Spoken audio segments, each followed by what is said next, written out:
ये वो मलून है जिसके लिए नबी करीम ने फरमाया था, एक काला सफ़ीद कुत्ता मेरी औलाद का खून पिएगा। 9 मुहर्रम 61 हिजरी कोशमर अपनी 4000 फौज लेकर करबला पहुंचा।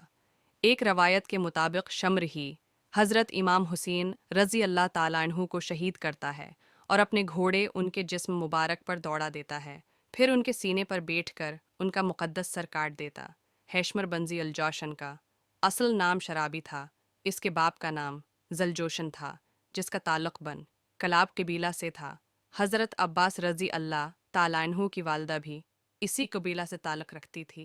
शुरुआ में शमर हज़रत अली रज़ी अल्लाह ताला अन्हु के शियान में से था और जंग अस्फीन में भी हिस्सा ले चुका था।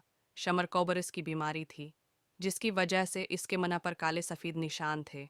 यही वो मलून है जिसके लिए नबी करीम ने फरमाया था, एक काला सफ़ेद कुत्ता मेरी औलाद का खून पिएगा। जब इमाम हुसैन रज़ी अल्लाह ताला अन्हु करबला पहुंचे तो उमर बन साद ने उस तनाज़ा को इनके साथ हल करने की कोशिश की, लेकिन शमर ने उबैदुल्लाह बन ज़ियाद को तशद्दुद के लिए उकसाया।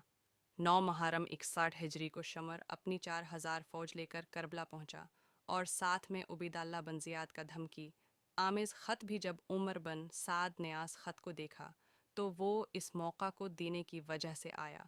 शमर को फ़ौज का कमांडर बना दिया गया। शमर और अब्बास बन अली रज़ी अल्लाह ताला अन्हु की वालदा एक ही कबीला से थे। एक रवायत के मुताबिक वो शमर की बहन थी। इसी बना पर 9 मुहर्रम शमर हज़रत हुसैन रज़ी अल्लाह ताला अन्हु के खैमे के पास पहुंचता है और पूछता है कि मेरे भतीजे कहाँ हैं। ये सुनकर अब्बास, अब्दुल्ला, उस्मान और जाफ़र बाहर आते हैं और पूछते हैं कि तुम क्या चाहते हो। शमर कहता है कि मैं तुम्हारी उबैदुल्लाह बन ज़ियाद से जान बख्शी करवा दूंगा और मेरे साथ आ जाओ। तो वह उस पर लांत भेजते हैं और कहते हैं कि अगर हमें 100 ज़िंदगियाँ भी मिलें तो हम उनको हज़रत हुसैन पर क़ुरबान कर देंगे। जाने से इनकार कर देते हैं।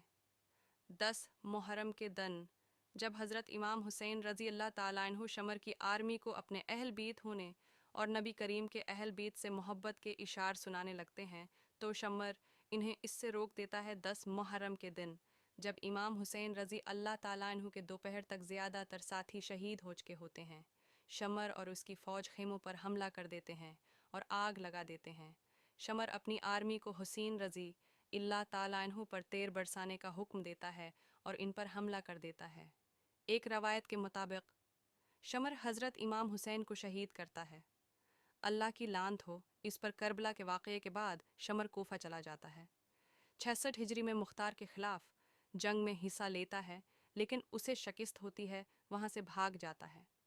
मुख्तार के साथ ही शमर का पीछा करते हुए इस तक पहुँच जाते हैं और उसको कत्ल करके उसका सर काट देते हैं और उसके जिस्म को कुत्तों के आगे फेंक देते हैं। अहलबीत के सर काटने वाला ये मलऊन इस तरह अपने अंजाम को पहुँच जाता है।